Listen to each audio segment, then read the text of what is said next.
Irmãos, nós vamos dar continuidade, vamos infelizmente encerrar o livro de Jonas hoje, né?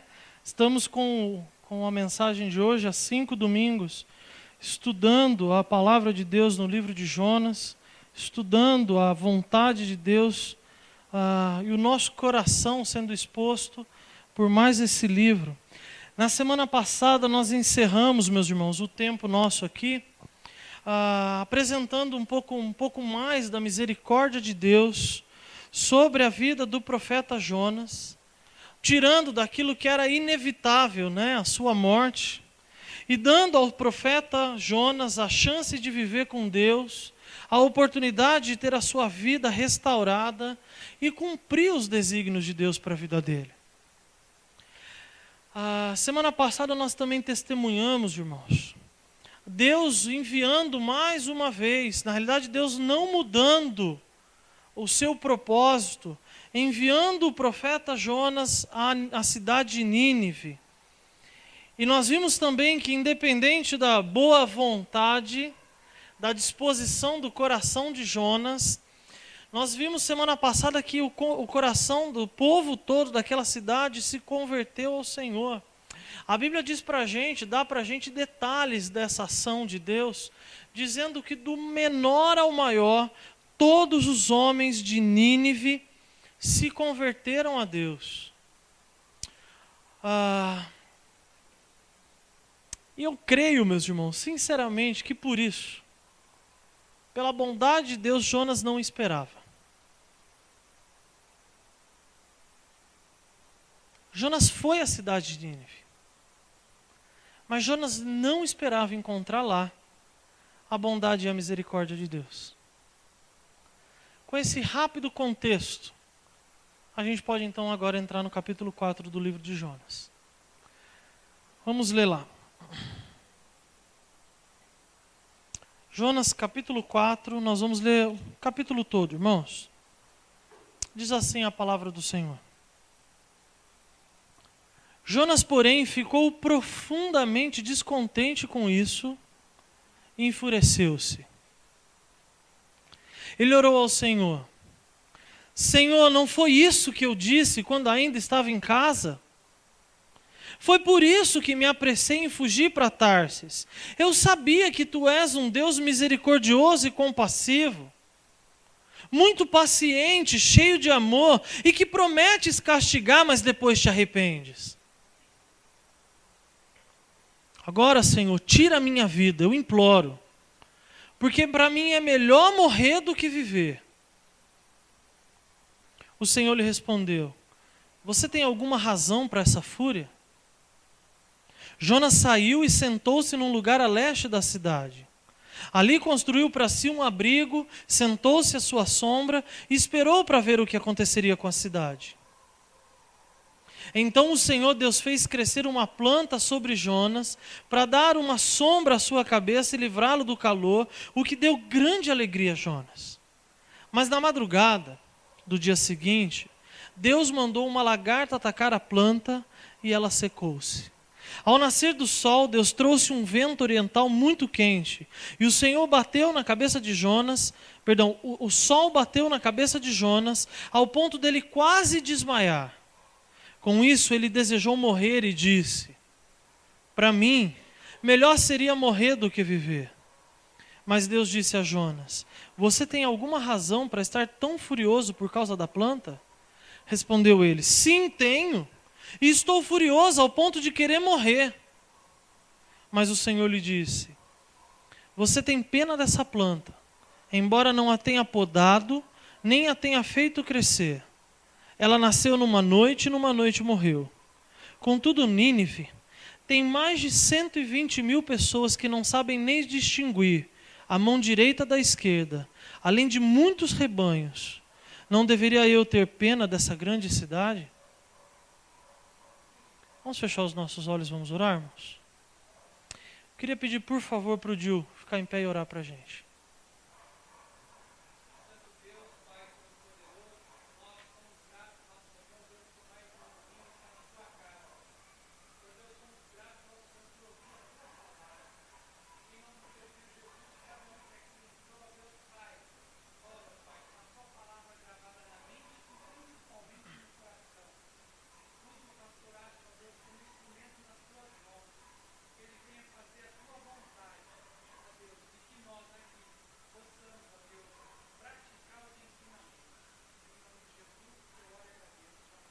Amém.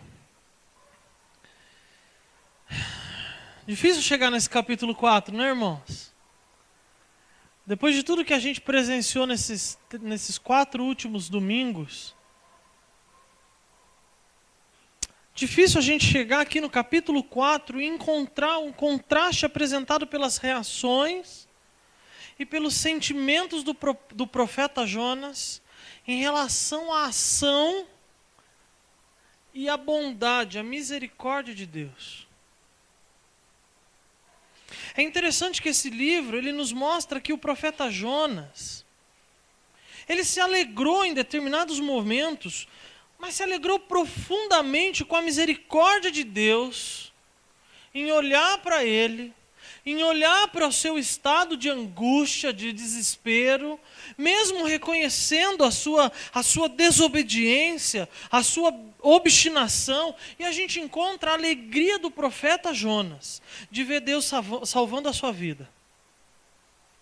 Ao mesmo tempo, no mesmo livro, quase que sequencialmente falando, a gente se frustra. Na realidade, a gente se frustra com a frustração, com o enfurecer de Jonas contra Deus, porque Deus usou da mesma misericórdia com uma nação tão depravada e tão ímpia como Nínive.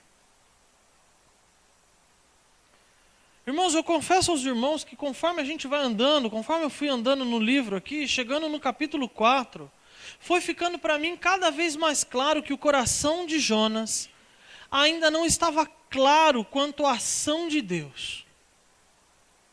Embora Jonas conhecia Deus, havia algumas áreas no coração de Jonas que deturpavam a sua visão quanto à pessoa, o caráter, a benevolência do Deus que ele amava e que ele servia.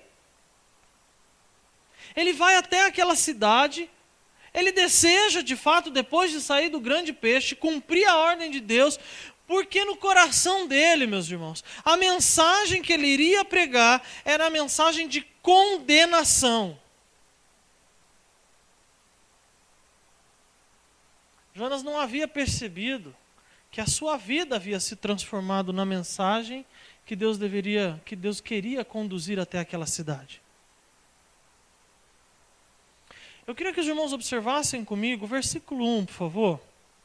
As expressões usadas logo no início, assim como quando ele descobre, ele tem a notícia de que a cidade de Nínive se converte. Olha as expressões usadas pelo profeta Jonas. Profundamente descontente. Eu estou enfurecido, irritado. Deus, não fala comigo. Deus, o Senhor fez tudo ao contrário do que eu pedi, tudo ao contrário do que eu desejei. Não é possível, Deus. Nós sentamos alguns momentos atrás, dias atrás nós falamos e nós projetamos um plano. E o Senhor fez completamente contrário àquilo que o meu coração desejou, aquilo que eu projetei, aquilo que eu disse que deveria acontecer.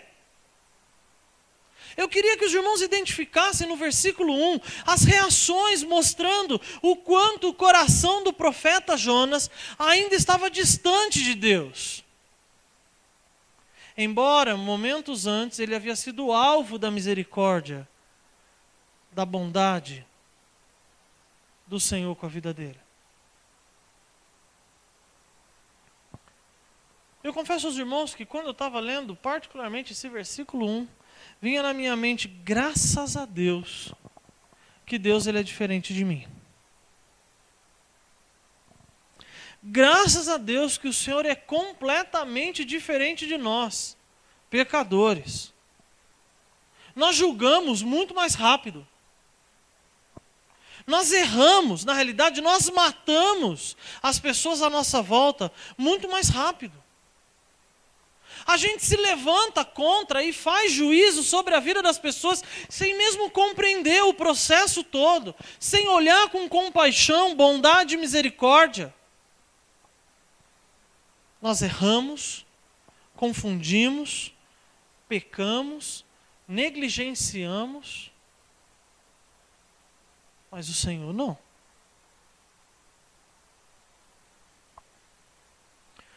Jonas sabia disso, irmãos. Porque Jonas havia provado tempos antes, como eu disse aos irmãos, a misericórdia e o amor de Deus com a sua vida.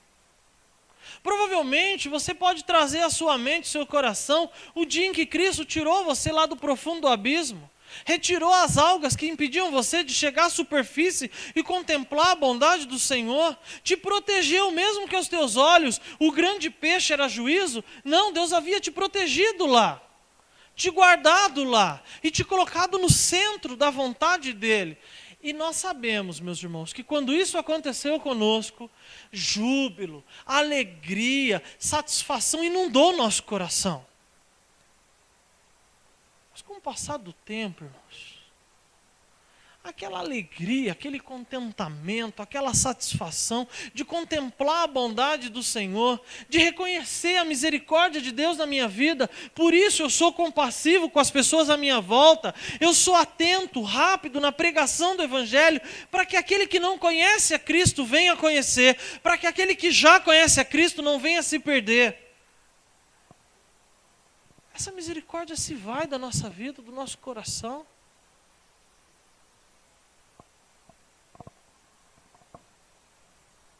Jonas havia provado a misericórdia de Deus dias antes. Mas mesmo assim, meus irmãos, ele não consegue ver a ação de Deus em perdoar os ninivitas. Aos olhos de Jonas, ele queria ver destruição, ele queria ver morte. E da mesma maneira, ele via a ação, ele não conseguia enxergar a ação de Deus também na sua vida. Ele merecia bondade, ele merecia misericórdia, ele era um homem fiel, ele precisava da segunda chance. Nínive não.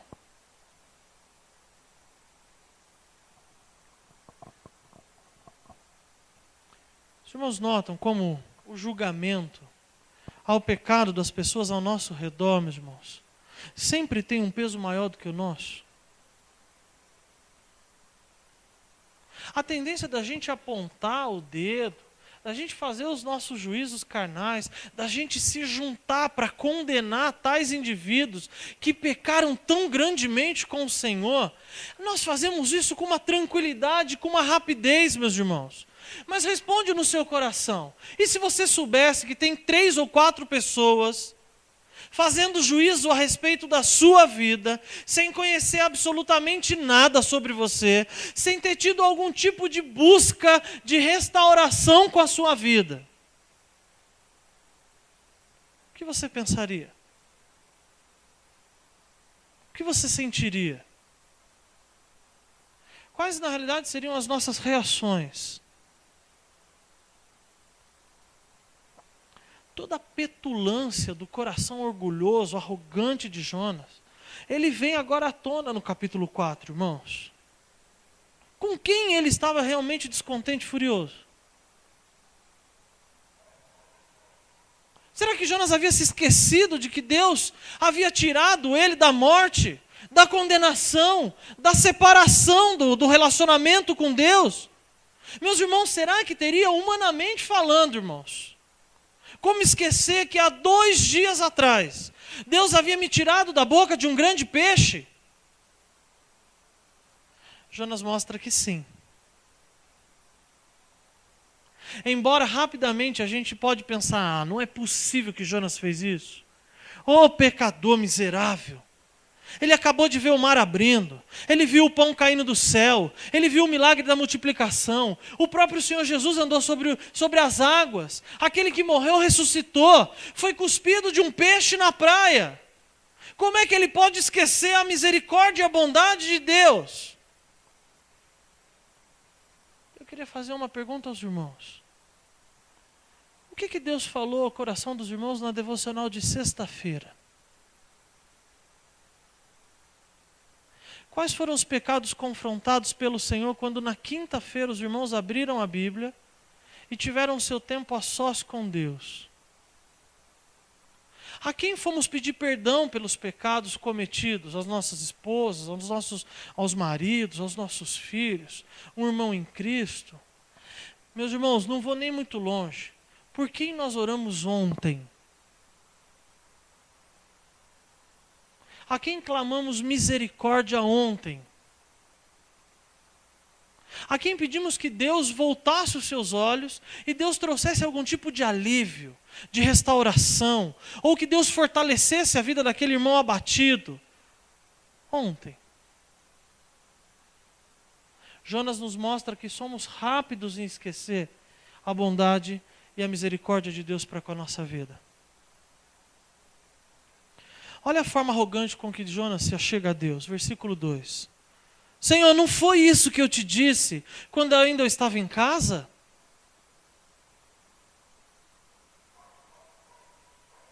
Deus, não é possível que o Senhor não conhece as minhas necessidades. O Senhor sabe que eu quero casar. Senhor, o Senhor sabe que a minha família está passando dificuldade, Deus. O Senhor não vai providenciar um emprego?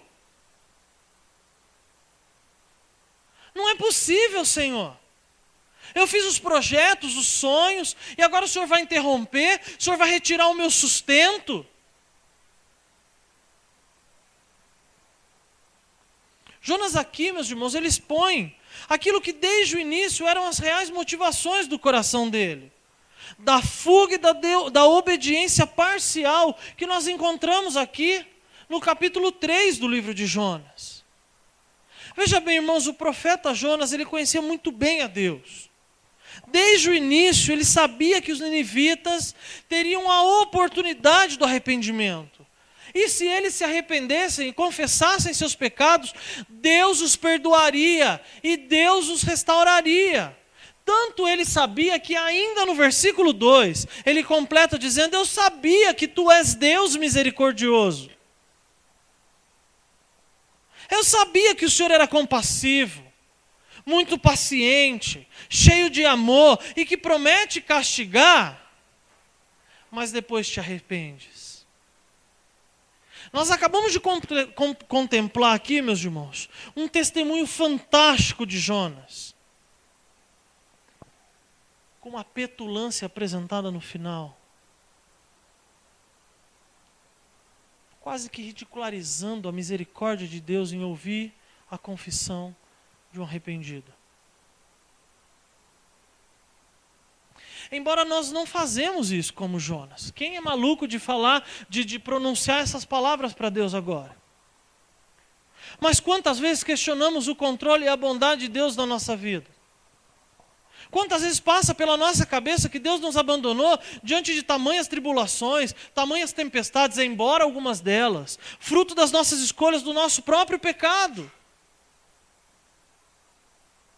Quantas vezes valorizamos mais a companhia da carne, os prazeres do pecado, as ofertas do mundo, do que o convívio santo e puro com Deus? Quantas vezes trocamos a bênção de estar aqui, ouvindo a palavra, para ficar em casa?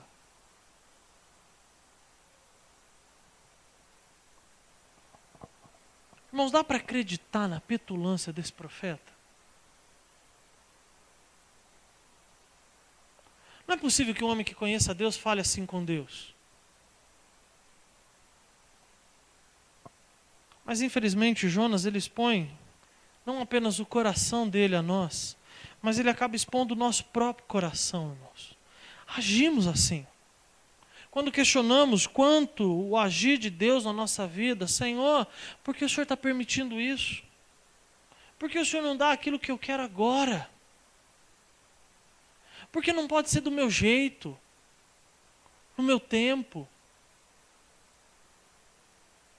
Assim como Jonas, irmãos, nós conhecemos muito bem o Deus que confessamos com os nossos lábios. Mas constantemente tentamos colocar Deus na parede pelos nossos planos frustrados. Fugimos daquela ideia pentecostal de que, olha, eu declaro, eu defino, eu exijo, mas nas nossas orações, o eu declaro, o eu defino, o eu exijo é constantemente encontrado. Embora confessamos que a base da nossa teologia, Deus está no centro, e somos apenas servos, vasos, dependentes. Irmãos, na prática somos senhores de nós mesmos. Lutamos o tempo todo com Deus para escolher o nosso caminho, para que os nossos projetos se concretizem. para que a nossa vontade prevaleça.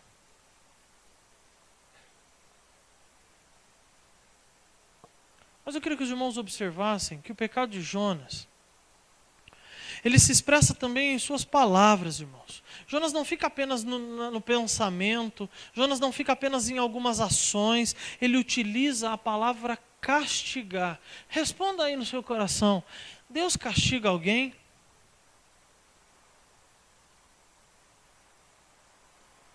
Seja sincero. Responda no seu coração, você crê que Deus castiga alguém? Responda agora a seguinte questão: quantas vezes Deus te castigou?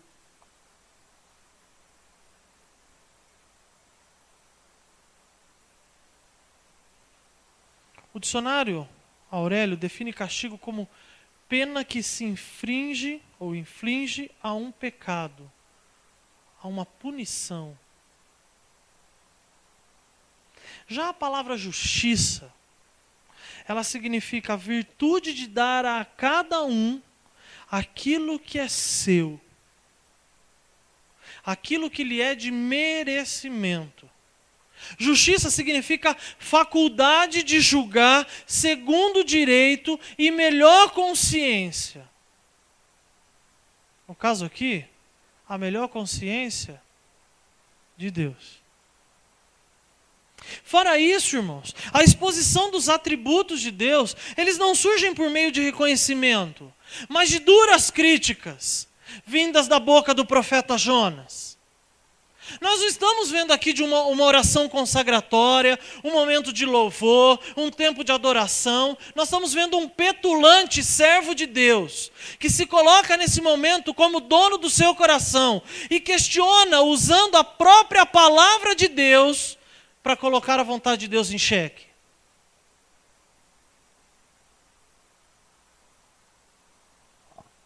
Irmãos, dá para acreditar no profeta Jonas? Dá para acreditar que esse homem tenha anos e anos de vida com Deus?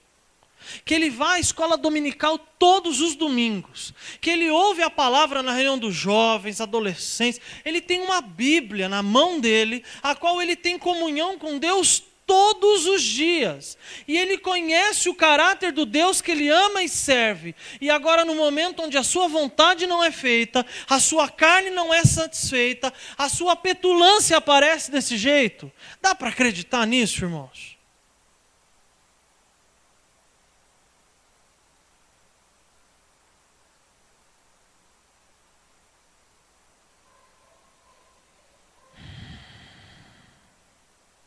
É como se Jonas, meus irmãos, ao olhar para os atributos de Deus, ao invés de força, poder, onde nós encontramos misericórdia e amor, Jonas visse fraqueza.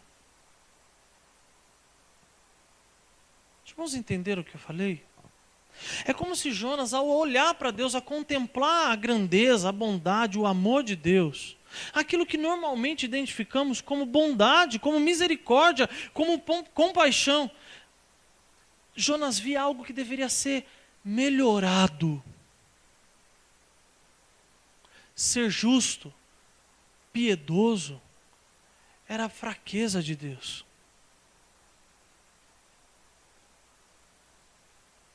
Observem agora o versículo 3 comigo, meus irmãos. Aonde chega a cegueira espiritual de Jonas e como a petulância dele vai se tornando cada vez mais séria. Jonas chega nas suas lutas do coração, nos seus desesperos, ele diz: Senhor, agora tira a minha vida, eu te imploro. Porque para mim é melhor morrer do que viver do teu lado. Do que viver contemplando esse povo se convertendo. Do que ver a tua compaixão e a tua bondade. É melhor para mim morrer do que ter que conviver o resto da minha vida com a lembrança da tua fraqueza. E de que o Senhor se esqueceu de mim em determinados momentos da minha vida. Me entregou na tempestade, me matou naquele barco. O povo ímpio lá, o capitão, os marinheiros, me consagraram aos ídolos deles. Fui morto pelas algas, pela profundidade do abismo do mar. O peixe me mastigou. Eu passei, Senhor, pelaquela cidade de povo completamente imoral, pregando juízo, e fui morto. Levei machadada, cuspiram em mim, flecharam meu corpo. Jonas se esqueceu que no processo todo, Deus havia preservado a sua vida. E agora ele pede para morrer. Olha como Jonas é egoísta, irmãos. Jonas preferia morrer ao ver a misericórdia de Deus alcançando ao coração daqueles homens. Jonas preferia a morte ao ver os seus filhos, ao ver a sua esposa sendo restaurado por Deus. Jonas preferia morrer ao invés de ter que encarar os seus credores na segunda-feira e dizer: eu não tenho dinheiro para te pagar. Jonas preferia morrer do que pedir perdão para sua esposa assim que eu levantar, de ter ofendido ela grandemente ontem à noite.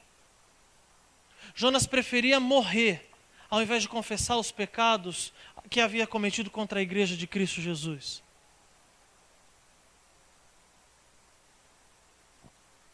Como se a morte fosse resolução para alguma coisa.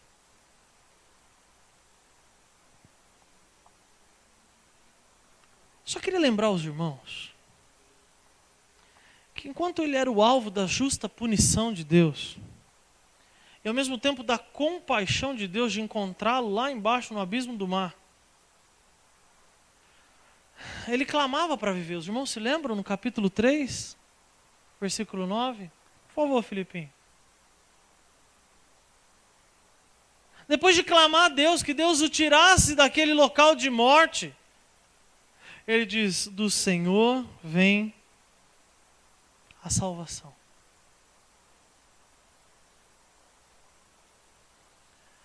Mas, irmão, Jonas está tão cego espiritual que ele não estava percebendo a incoerência das suas orações. Ao mesmo tempo, o que nos chama a atenção é porque a tamanha ira que Jonas estava diante de Deus e contra a cidade de Nínive. E Deus também decide então questionar aquilo que Jonas sentia no seu coração em relação à cidade ímpia. Acompanha você agora na sua Bíblia, eu não coloquei aqui não. No versículo 4, Deus questiona Jonas dizendo: você tem alguma razão para essa fúria?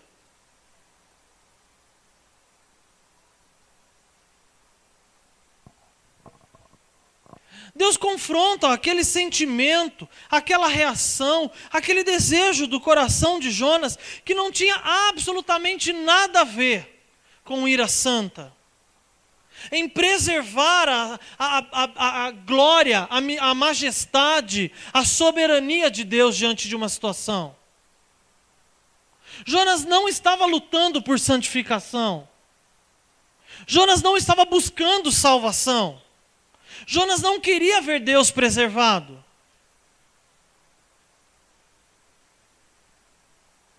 Às vezes usamos Deus, irmãos. Às vezes usamos até mesmo a palavra de Deus afirmando que estamos em santidade. Estamos buscando a justiça de Deus. Mas de fato, meus irmãos, Deus e a sua justiça é a última coisa que estamos buscando naquele momento.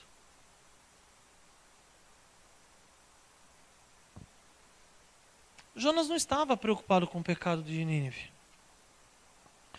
Jonas não estava preocupado o quanto o pecado de Nínive estava ofendendo o caráter santo de Deus.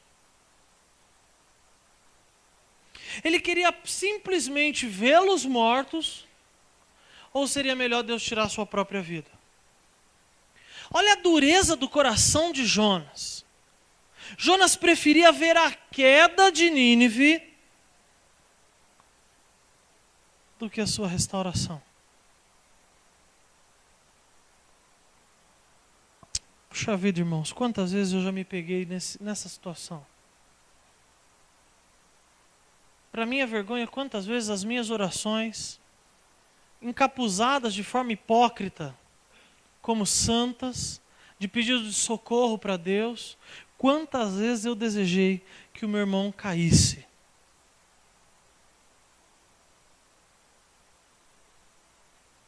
Buscando uma justiça totalmente minha. Buscando, de fato, que as pessoas no final daquela queda olhassem para mim e falassem: muito bem, pastor Átila, o senhor disse isso.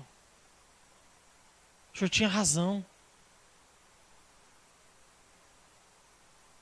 Quantas vezes eu espero que aquilo que eu aconselhei meu marido e de alguma forma ele não me ouviu, quantas vezes eu espero a queda dele para ele chegar até mim e olhar para ele e dizer assim: eu não te disse que não ia dar certo?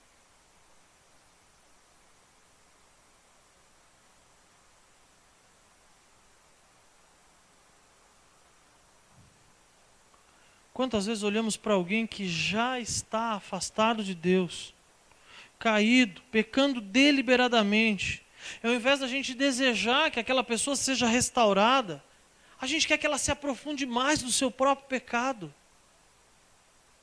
A gente a menospreza, a gente a difama, a gente a afasta de Deus e do Evangelho que a livra.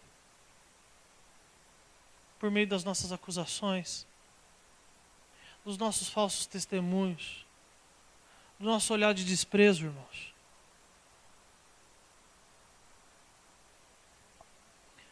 Queremos vê-la mal. Queremos mesmo que ela sinta dor, que ela seja maltratada pelo pecado, que ela seja humilhada pelo diabo.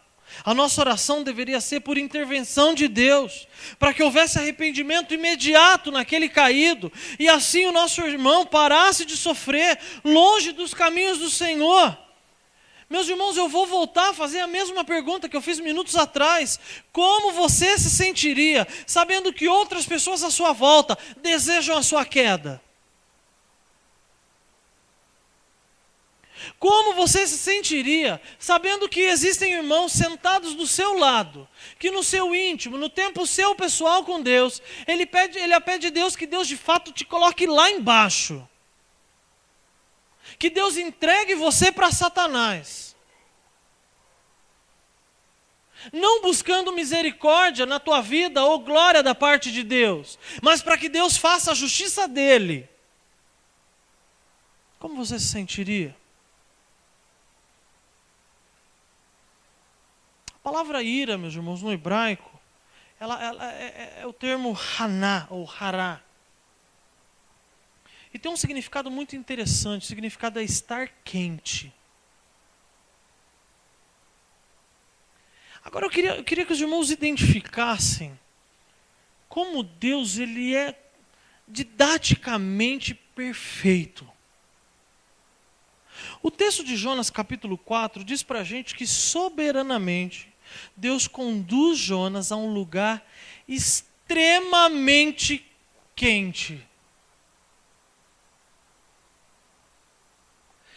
Naquele local Jonas deveria se sentir muito incomodado com o calor,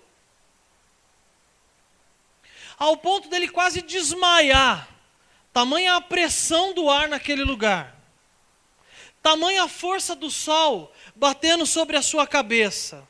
Aquilo estaria punindo Jonas. Deus ensinaria grandes coisas nesse monte para Jonas. A comunicação, os irmãos vão concordar comigo que entre Deus e Jonas está meio conturbada até aqui. No versículo 5, os irmãos acompanhem na sua Bíblia. O texto nos diz que Jonas se levanta e vai para esse lugar simplesmente apresentado como leste da cidade. Está aí na sua Bíblia. A Bíblia diz para a gente que ele vai até lá e sem ordem nenhuma dada pelo Senhor, ele se senta lá, esperando para ver o que aconteceria com Nínive. Vamos ver se Deus vai voltar atrás mesmo. Senhor, não basta apenas desejar, eu preciso ver a desgraça acontecer. Vou me colocar num lugar bem alto. Na realidade, Jonas não percebe que Deus o estava conduzindo lá. A impressão que a gente tem desse momento aqui, meus irmãos, é que Jonas estava irredutível no seu coração. E ele esperava para ver se Deus ia voltar atrás, se Deus ia abrir mão da sua misericórdia. da sua compaixão, o fato dele construir um abrigo, colocar ali para ele um colchonetezinho, já nos sugere que ele esperaria o tempo que fosse preciso, mas ele não arredaria o pé dali enquanto não visse a cidade de Nínive sendo destruída. Deus não mandou ele ficar ali para ver o resultado. A ordem para Jonas era que Jonas fosse e pregasse.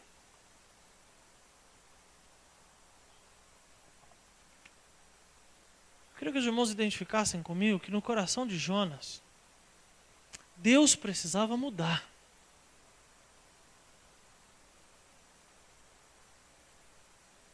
Eu pergunto aos irmãos mais uma vez, onde é que está aquele homem que nós lemos no capítulo 3? À beira da morte, que clamava incessantemente pelo Senhor. Onde é que está aquele homem que nós vimos agora no capítulo 3, semana passada, que clamava a Deus lá no abismo, do mar, pelo seu perdão, pela sua misericórdia? Onde é que está o dependente, o submisso, o arrependido dos seus maus caminhos? Meus irmãos, os 3 dias de reflexão dentro do grande peixe não tinham servido absolutamente nada para que o coração de Jonas mudasse. E eu vou dizer uma coisa muito importante aos irmãos. Podemos mudar de marido, como é de costume, podemos mudar de família, podemos sair de igreja e trocar a igreja quantas vezes quisermos, podemos trocar de amizade, o seu trabalho é o problema, abandona o seu trabalho, troca, é mais fácil. Se você não trocar o seu coração, aonde você estiver, o seu pecado te acompanhará. O seu trabalho vai ser o seu problema. A sua esposa vai ser o seu problema. Os seus filhos sempre serão o seu problema para vir para a igreja. O irmão em Cristo que não te cumprimentou vai ser o seu problema. O pecado do outro vai ser sempre maior. E vai ser sempre um empecilho para você adorar a Deus. A sua igreja sempre será a desculpa para que o seu pecado continue sendo o Senhor do seu coração. Podemos trocar de lugar, mas não podemos trocar de coração.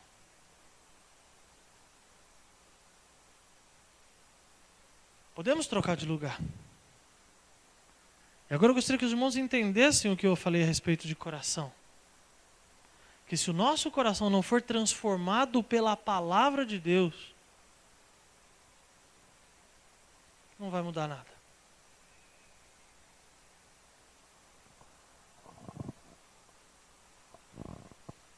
Às vezes vemos mudanças nas pessoas à nossa volta também, irmãos. E a gente vê ali, exteriormente, a pessoa dizendo, olha, eu estou arrependido, olha, agora eu entendi. Olha, agora de fato Deus mostrou para mim. E a gente se apega àquilo, aquelas mudanças. Mas como se a pessoa de fato tivesse se acertado com Deus.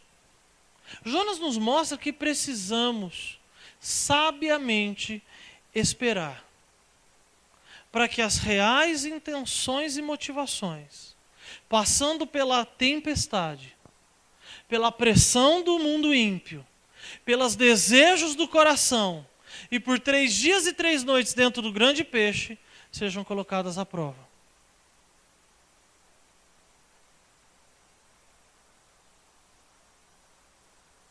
Se não houve mudança interna, irmãos, na primeira oportunidade que a pessoa tiver de optar pelo pecado, de estar com aquelas pessoas, de se relacionar naquele site, de entrar naquele determinada página da internet, de falar aquelas palavras, de ser incrédulo no seu coração, de desejar estar naquele lugar, nas primeiras oportunidades que houverem o convite do mundo, do pecado ou da carne, se não houver mudança iniciada lá de dentro, pelo Senhor, a pessoa volta aos caminhos do mundo.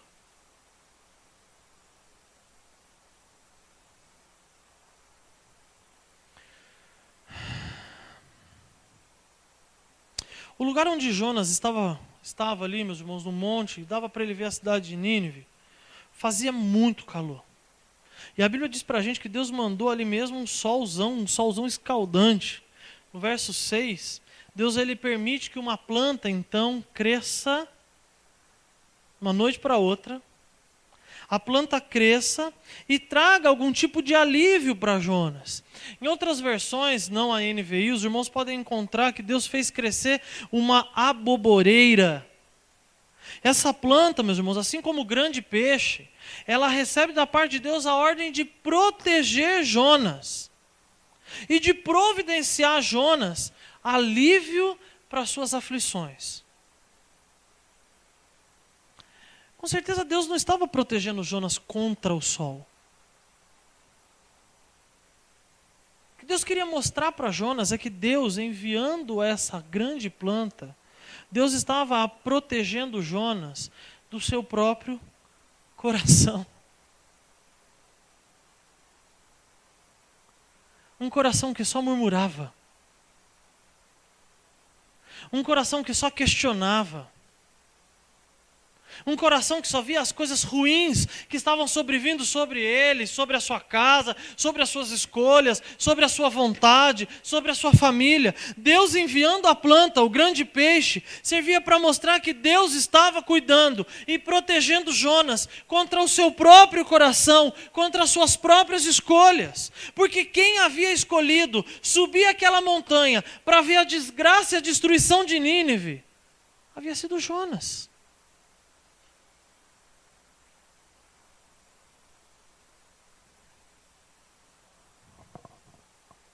De novo, irmãos, misericórdia do Senhor aparentemente vem a Jonas. Para ele, isso era motivo de grande alegria. Deus não levou em consideração o que eu acabei de dizer. Deus fez vista grossa quando eu pedi que achava melhor morrer do que ver Nínive sendo arrependido. E olha como Deus se arrepende. Ele mandou aqui, a sua compaixão mandou aqui para mim, uma grande planta para me proteger do sol. Será que Deus havia se arrependido de perdoar Nínive? Será que agora Deus estava protegendo Jonas como uma forma de fazer trégua com ele? Ah, irmãos, nós temos que tomar grandes cuidados quando aquilo que o nosso coração enganoso pede, mesmo que seja contrário a Deus. E de repente a gente começa a receber. Normalmente, rapidamente associamos isso à bênção. Olha, Deus está me dando. Nem sempre aquilo que o nosso coração deseja, que a gente recebe, é bênção.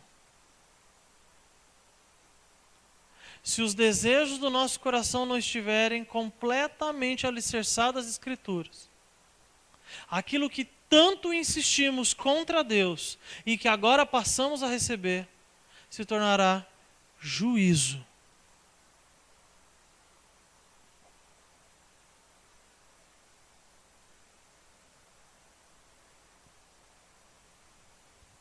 Será que Deus havia se cansado de discutir com Jonas?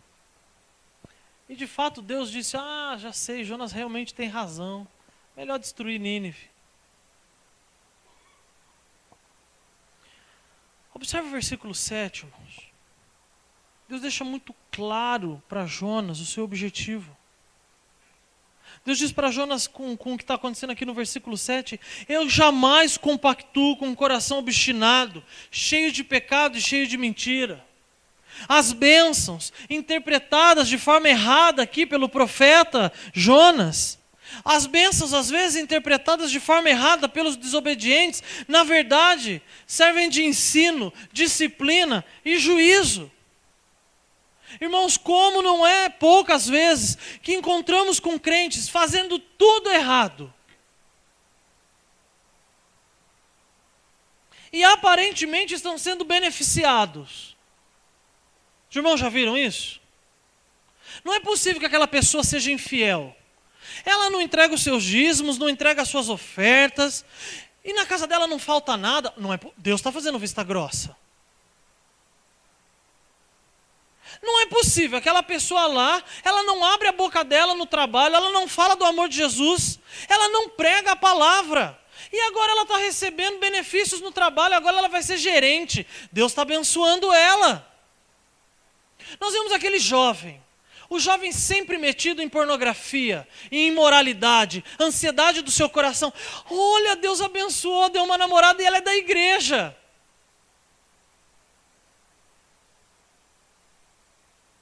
Deus compactua com o engano? Deus abençoa o desobediente? Deus faz vista grossa para o imoral? Então tinha alguma coisa errada aqui com a visão de Jonas, irmãos. Tem alguma coisa errada aqui com a nossa visão, irmãos. Não é possível que a gente peça a Deus, agindo com os nossos corações ansiosos, presunçosos, imorais, e a gente de fato creia, conhecendo o caráter de Deus, santo e puro, de fato a gente creia que Deus vai ouvir e vai nos abençoar nos nossos pecados.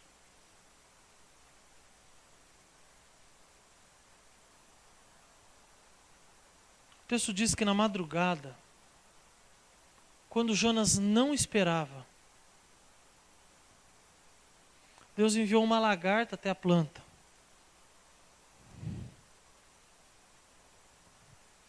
E a lagarta destruiu a planta por completo, ao ponto de secá-la.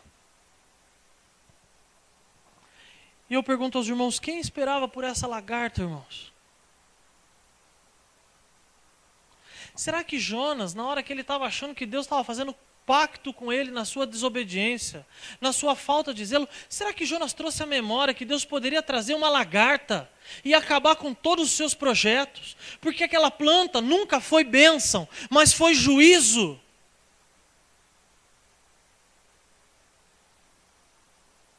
Quantas lagartas Deus tem mandado, irmãos? E ao invés da gente parar o processo, continuamos insistindo na desobediência, na imoralidade, na politicagem.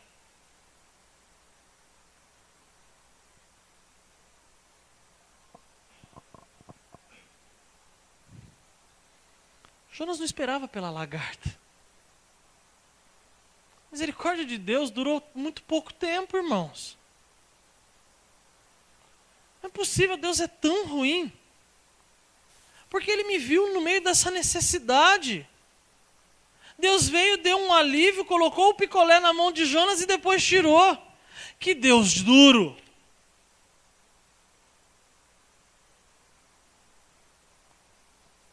Como é que Deus pode brincar com a gente assim? Além da lagarta, irmãos, observem os irmãos ainda na sua Bíblia, no versículo 8, nos diz que pela manhã Deus colocou o maior peso sobre os ombros de Jonas. Não apenas a lagarta retirou aquilo que carnalmente trazia para ele algum tipo de conforto, mesmo que encapuzado de bênção de Deus, mas Deus agora trouxe peso sobre as suas escolhas. Ele afirma que Deus enviou um vento oriental muito quente e o sol bateu na cabeça de Jonas, trazendo grande calor ao ponto de Jonas quase perder o sentido. Meus irmãos, responda no seu coração mais uma vez. Conhecendo o Deus das Escrituras, de Deus se zomba? Será que a Bíblia mente para a gente quando ela diz que aquilo que a gente semear é o que nós vamos colher? Será que a Bíblia diz para a gente, ela mente para a gente quando diz que não tem como a gente plantar abóbora e querer colher lá na frente morango?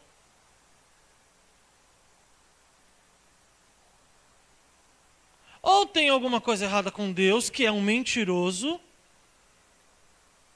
ou tem alguma coisa errada com o meu coração.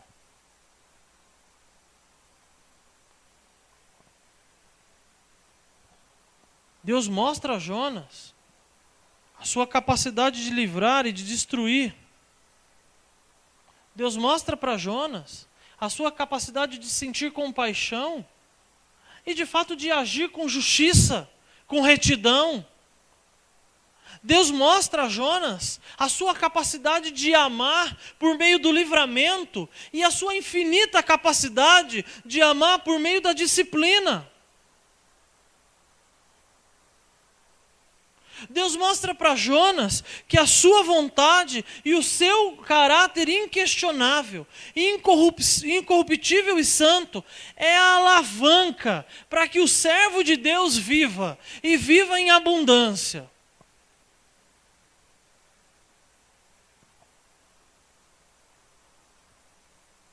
Deus diz para a gente com esse texto que Ele tem misericórdia de quem Ele quer.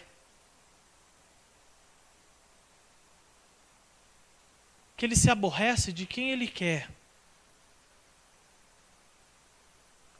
Enquanto a gente fica pensando no homem sem Deus, na mulher sem Deus, ou naquela pessoa que está pecando contra Deus, pergunta no seu coração, por que Deus deveria ter misericórdia de você?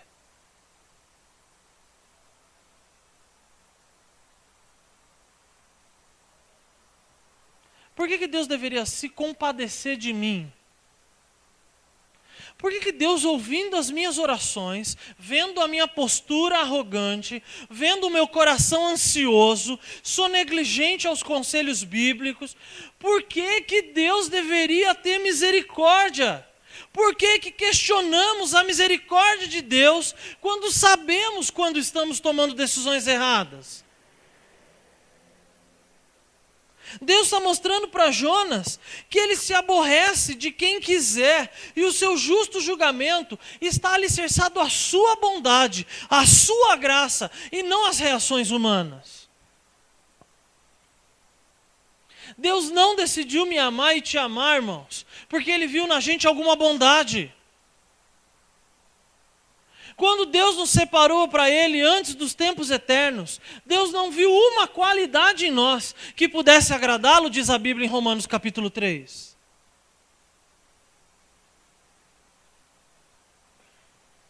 E embora a gente não conhecesse a Deus, essa verdade nos impactou de tal forma que a gente se rendeu, e a gente caiu de joelhos, tamanha misericórdia e graça que a gente contemplou no dia da nossa conversão.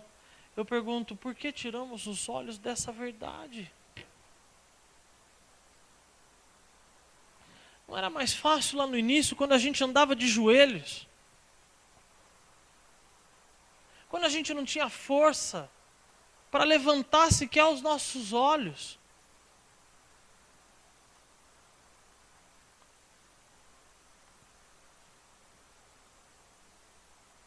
Interessante que o livro profético, irmãos, Deus trata algo no presente, quanto à visão do profeta, quanto algo que viria a acontecer lá no futuro.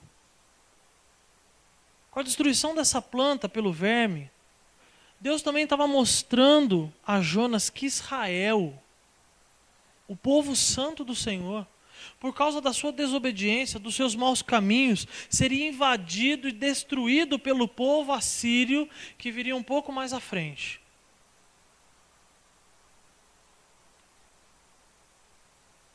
Como Deus é santo,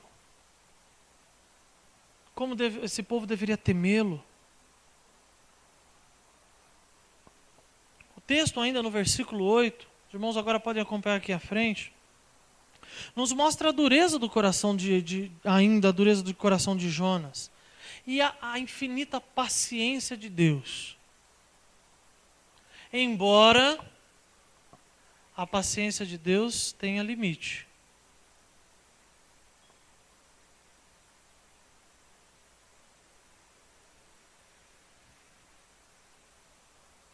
Ele desafia Deus dizendo para mim, mais uma vez, seria melhor morrer do que viver. O senso de justiça de Deus continuava equivocado aos olhos de Jonas, irmãos. Agora talvez nem tanto por Nínive, mas agora porque Deus não agiu com ele com bondade como agiu quando ele estava perdido no mar.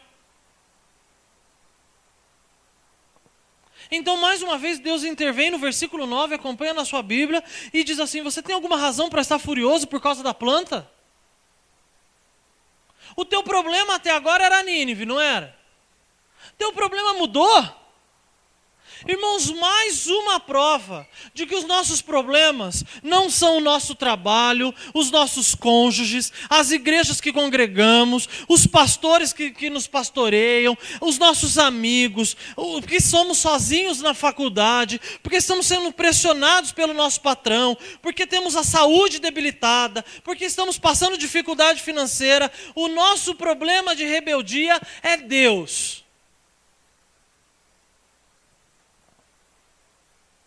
As nossas questões estão ligadas ao questionamento da bondade de Deus. Até então o problema de Jonas era Nínive. Agora ele pede para morrer de novo porque uma planta morreu.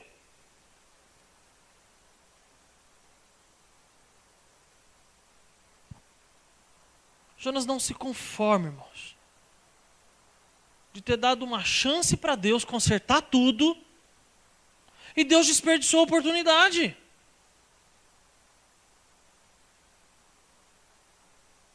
Jonas responde ao Senhor: claro que eu tenho. Eu estou furioso ao ponto de querer morrer. Não é possível, Jonas não se conforma que ele foi tão misericordioso com Deus, e Deus pisou na bola de novo. Deus simplesmente decidiu continuar sendo Deus.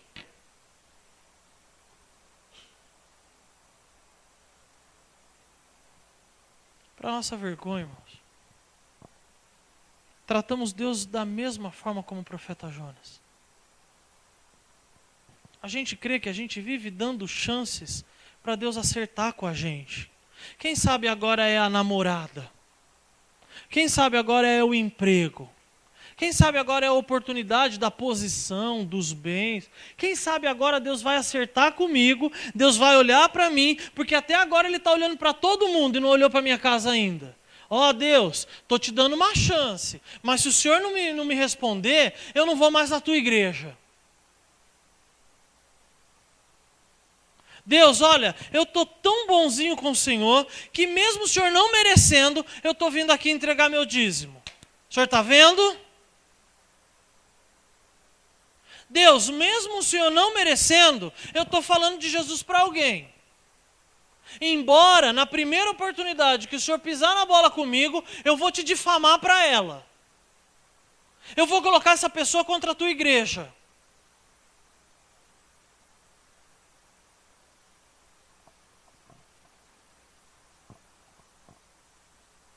A gente crê que dá chances para Deus acertar conosco.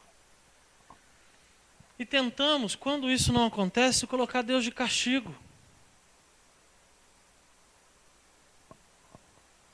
Quando a carne grita mais alto, meus irmãos, porque estamos permitindo que assim ocorra, e porque Deus não a satisfez, o que você tem feito?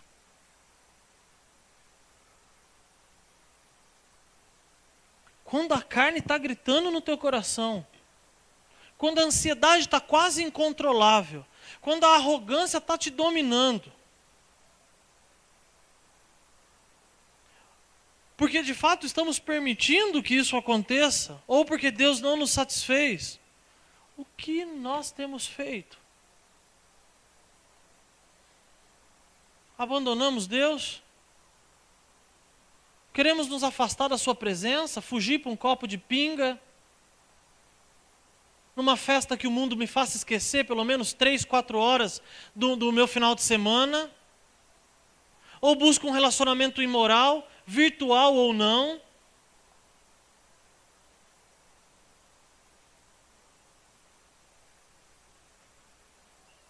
Deus estava agindo com Jonas de forma muito perversa, irmãos. Por que Deus não lhe tirou aquilo que lhe daria alívio? Ou, na verdade, por que Deus tirou aquilo que trazia alívio? Ele gostava daquilo, aquilo fazia bem para ele. Coitado, ele era tão feliz quando ele tinha. Deus foi tão mal que Deus tirou. Não é justo.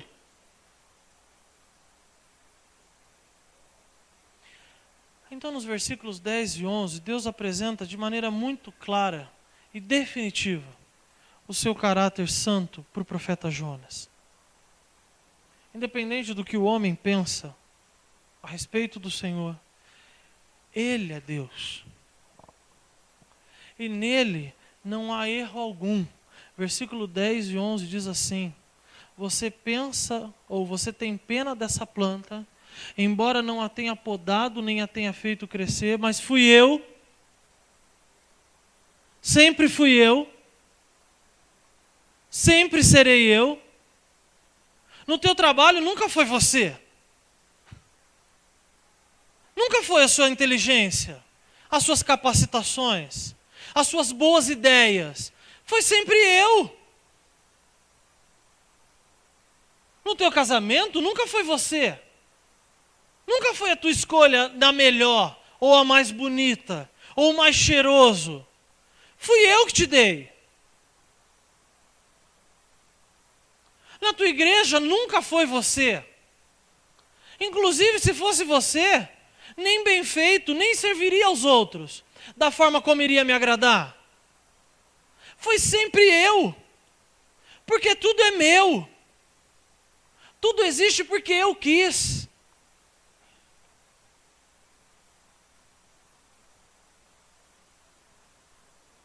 Ao contrastar aqui, meus irmãos, a reação de Jonas para a morte da planta em relação à morte de toda aquela nação, Deus mostra onde se encontrava o verdadeiro equívoco espiritual. Embora aquele homem conhecesse a Deus, ele ainda deixou de conhecê-lo em determinados momentos. Deus diz para Jonas: você tem pena e deseja morrer no lugar daquilo que nem lhe pertence? E mesmo eu, sendo Deus, Senhor e Pai dos homens, não deveria ter misericórdia de corações arrependidos? De homens que eu formei, que eu cuidei, que agora desejam viver na minha presença? Deus diz para Jonas: Jonas, de fato você não entende o que é misericórdia.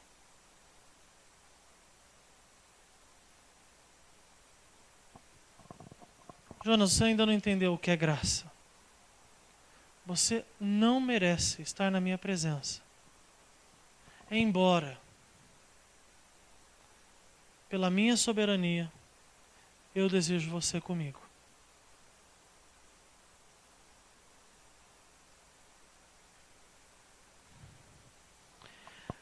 Meus irmãos, Jonas estava absurdamente fazendo comparação entre 120 mil vidas e uma pequena planta. Olha como o nosso pecado nos segue, irmãos.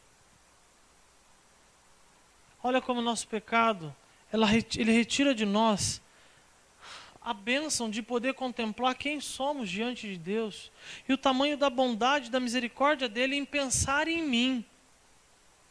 Semana passada eu enfatizei a ideia de que nós não somos o centro. Agora eu queria enfatizar uma outra perspectiva. Você é o centro. Não no sentido de que há validade, escolhas boas, ou porque somos melhores do que alguém. Deus morreu, enviou Jesus Cristo para morrer, foi somente por você. Acabou nossa mensagem aqui no domingo, eu estava ali na porta, uma pessoa que nos visitava, que ainda não tinha entregue o coração a Jesus Cristo, passou por mim, deu um abraço e disse: pastor, foi só para mim, né? Exatamente isso, irmãos. Jonas não havia percebido que o amor e a misericórdia de Deus havia sido dado somente para ele. Era exclusivamente para ele. E a mensagem que Deus queria usar deveria partir da mente, do coração transformado daquele que recebeu a misericórdia e a graça na sua unicidade.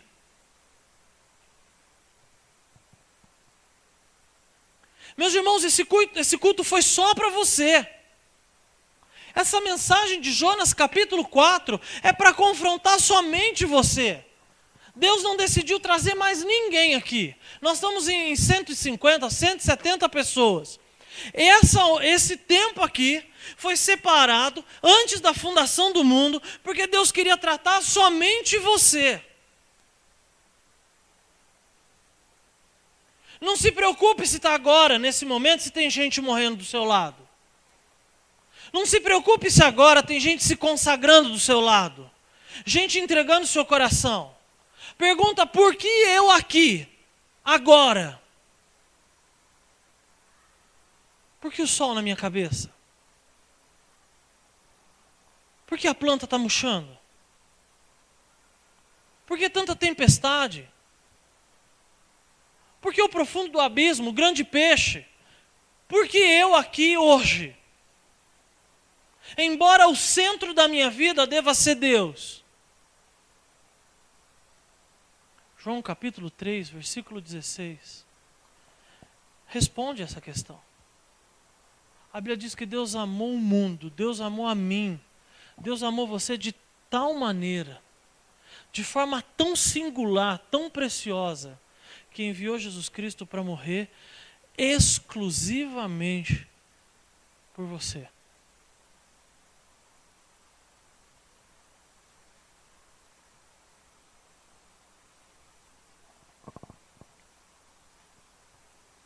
Embora a gente pense que absurdo Deus falar dessa forma para chamar a atenção do seu povo, trazer juízo, na verdade, para Jonas, o fato da sua ira não estava associada exclusivamente à impiedade de Nínive, mas sim na permissão de Deus em manter viva a nação que mais à frente destruiria Israel.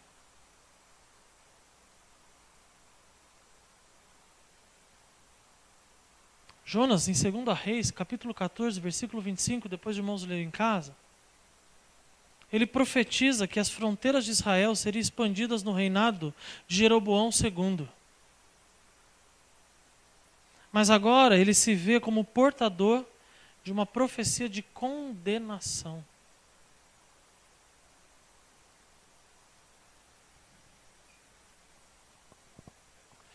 Irmãos, se os irmãos não, ao saírem daqui, não lembrarem de absolutamente nada do que nós falamos nessa noite, essa realmente é a minha preocupação.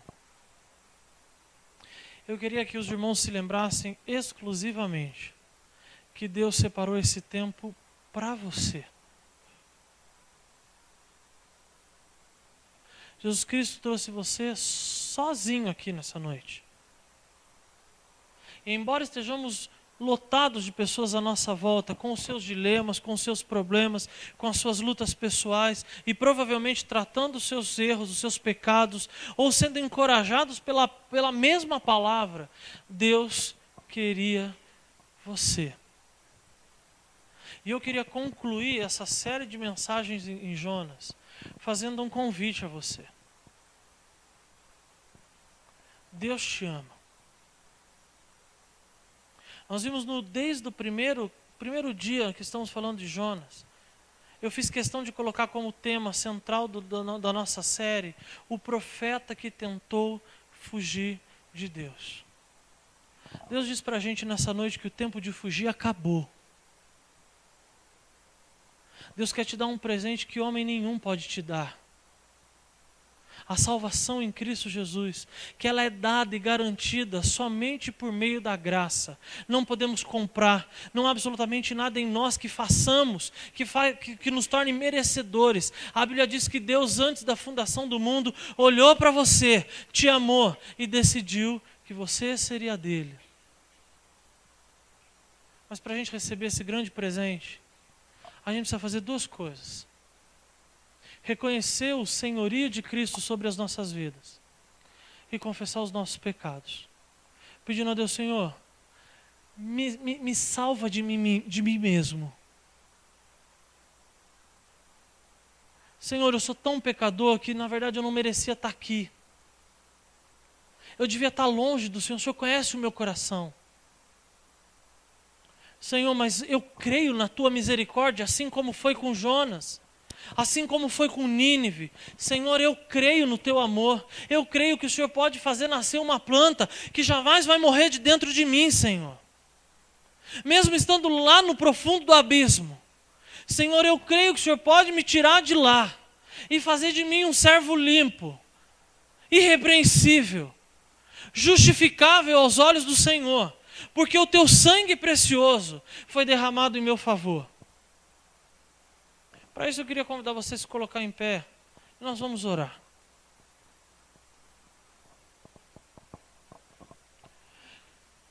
Talvez você já tenha recusado esse presente várias vezes. E Deus nessa noite diz para você, para de fugir. Você é meu. É só trazer à tua memória quantas coisas Deus já te livrou, mesmo você ainda não tendo reconhecido Ele na sua vida como Senhor, o único Senhor e suficiente Salvador. Olha o que Deus fez te conduzindo até aqui essa noite, para uma mensagem que foi preparada exclusivamente para você. Talvez você está aqui nessa noite e já tenha confessado a Jesus e já tenha caído várias vezes. E essa noite Deus marcou esse tempo com você e disse, é hoje, o tempo da mudança é hoje. Chega de fingir que saiu do mar. Chega de fingir que de fato está compreendendo a minha bondade, a minha misericórdia. O tempo de reconhecer os seus pecados, de abandoná-los, de entregar o seu coração a mim é hoje. Meus irmãos, a Bíblia diz para a gente que a volta de Jesus é iminente. Ela pode ser daqui 20 anos, pode. Mas a volta de Cristo Jesus pode ser daqui a 5 minutos. E a Bíblia diz para a gente que a gente não vai ver Deus se não confessarmos os nossos pecados, nos arrependendo deles, reconhecendo Cristo como o único Senhor e Salvador da nossa vida. Faça isso. Abaixe sua cabeça. Ninguém vai ouvir sua oração. Só Deus vai ouvir o seu pedido. Se você entendeu o que foi pregado nesses 5 domingos, se você só veio hoje e entendeu a mensagem de hoje, confessa os pecados a Deus, pede a Deus, Senhor, tem misericórdia de mim, Senhor Deus. Me dá a alegria da salvação, Deus querido. Eu quero sentir o prazer da tua presença, embora até aqui eu tenho sempre achado que eu vivia contigo. Eu te conhecia de ouvir falar. Senhor, me ajuda, faz com que os meus olhos te vejam. Eu quero te contemplar, Senhor. Senhor, eu sou teu servo já. Eu já entreguei o meu coração a ti. Deus, mas eu estou vivendo como um fugitivo. Senhor, me limpa, me restaura. O tempo de recomeço é hoje, Senhor. Não permita, Deus querido, que o mundo, a carne, o meu próprio coração me arraste para longe de ti. Infelizmente, essa decisão é sua. É a ação do Espírito Santo de Deus falando no teu coração, mas a decisão é sua.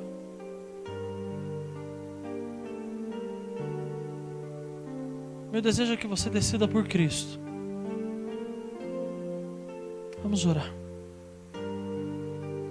Pai querido, Pai amado, eu louvo muito ao Senhor, Deus, pela tua bondade.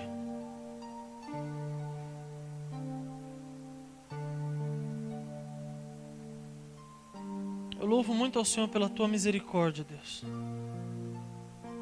Que embora sendo nada, Deus, o Senhor decidiu olhar para mim. Embora não merecendo, o Senhor permitiu que eu compartilhasse isso com os meus irmãos, Deus.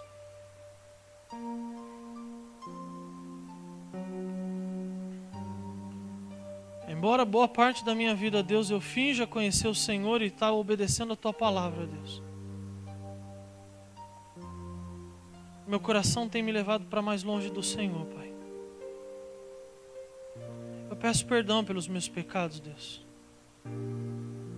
Peço perdão pelas ofensas que eu tenho cometido contra Ti, Deus.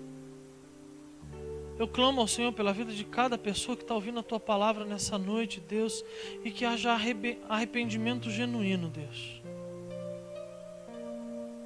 Eu creio que o Senhor está ouvindo cada oração, cada coração, Deus, sangrando diante do Senhor. Eu clamo por aqueles que estão desatentos, Deus querido, dispersos na sua vida espiritual, que o Senhor fale por meio do Teu Santo Espírito no coração dessas pessoas, Deus querido. para que compreendam, Deus, o privilégio desse momento, a grandeza da Tua presença, Deus, e a bondade do Senhor em vir ao encontro de pecadores, derramando sangue tão precioso sobre nós e nos dando salvação em Cristo Jesus, Deus. Muito obrigado, Deus. Embora não sendo merecedores, o Senhor permite que estejamos aqui, Deus. Santifica a Tua igreja, Deus. Santifica o Teu povo, Pai. Salva aqueles que ainda não entregaram o coração a Ti, Deus. Consola os abatidos. Restaura, Deus querido, aqueles que estão afastados, Deus querido. Traz, Deus, arrependimento ao coração desses irmãos. Sabemos que até mesmo arrependimento é o Senhor quem causa por meio do Teu Santo Espírito, Deus. Para que a gente viva de forma a Te agradar. Para que a gente esteja se preparando para a Tua volta, Deus. Que sejamos encontrados de forma irrepreensíveis, para a honra e glória do Teu nome, Deus. Acrescenta pessoas à Tua igreja, Deus. Salva pessoas, Pai. Usa a vida desses irmãos para isso. Esse é o nosso pedido. Clamamos ao Senhor também pela nossa semana, Deus. Uma semana de lutas, uma semana, Deus, de dificuldades, mas também uma semana de vitórias, Deus. Clamamos ao Senhor que os nossos olhos estejam contemplando a Ti, Deus, em toda circunstância, Deus. Possamos ver que tudo é do Senhor, para o Senhor e pelo Senhor, Deus. Deus, cuida daqueles que não puderam estar aqui nessa noite. O Senhor alimente eles também com a Tua palavra, Deus querido. Traga consolo, encorajamento. Confronte os corações desses queridos irmãos, Deus. Cuida dos nossos irmãos doentes, Deus querido. Deus, lembramos do Robson, Deus. Clama ao Senhor, Deus, que a Tua igreja esteja orando pelo Robson. Lembrando que nessa noite o Robson não passou bem, Deus. O Senhor controla a pressão, Deus querido. Nós cremos nisso. Clamamos ao Senhor que o Senhor coloque os médicos corretos, certos, na mão do Teu filho. Que não seja absolutamente nada, apenas um susto, Deus. Agradecemos pela estabilidade do Robson já, Deus. Senhor Deus, nos leva para casa debaixo da Tua misericórdia, da Tua bondade, Deus. Estejamos aqui na próxima reunião, na próxima oportunidade juntos, como Tua igreja, para continuar Te adorando e esperando a Tua volta, Deus. É no nome santo de Jesus que oramos e agradecemos ao Senhor. Amém. Que a paz do nosso Senhor e Salvador Jesus Cristo, o amor de Deus nosso Pai, a comunhão e a consolação do Espírito Santo esteja sobre a vida de cada um de vós, queridos e amados irmãos, hoje e até a vinda do nosso Senhor e Salvador Jesus Cristo. Amém.